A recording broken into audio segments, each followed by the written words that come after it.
Сәлеметсіңдер ме, балалар? Сауат ашу 131-ші сабағымызды бастайық. Бүгінгі сабағымыздың тақырыбы кейіпкерлерді сипаттаймын, йо әрпі деп аталады. Бұл сабақта сен сөздегі дыбыс түрлерін ажыратасың, мәтіннің кім, не туралы екенін анықтайсың. Балалар, сабағымызды бастамас бұрын ребус шешейік.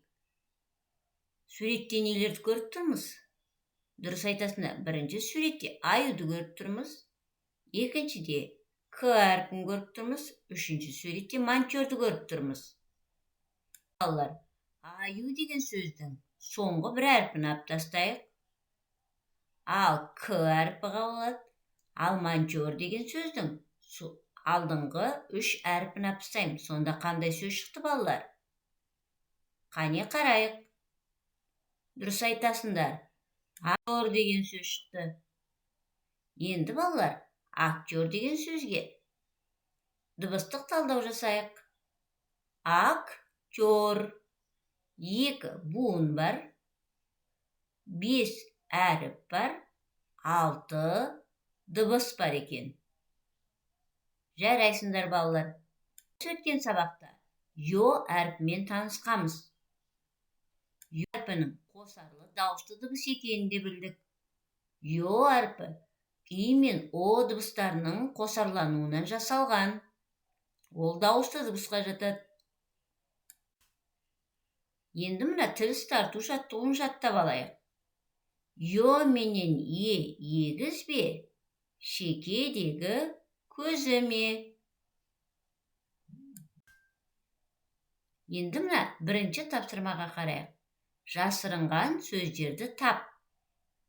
Балалар, мына кестедегі сандарды ретімен орналастыру арқылы сөз құрастырайық. Ойланып табайық. Екінші тапсырма. Өлеңді тыңда. Өлең кім туралы? Ол туралы не білетініңді әңгімеле. Шахтерді ел біледі, оған сарай жер асты. Көмір қазып жүреді, қопарып ол тау тасты. Бала оқитын зәулімей, қалмау үшін суынып, көмірден тау үйеді, беру үшін жылылық. Үшінші тапсырма. Берілген сұрақтар арқылы жауаптарын болжа.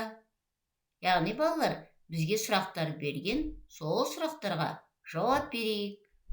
Актер кім? Қандай актерлерді білесің? Төртінші тапсырма. Кел ойнайық.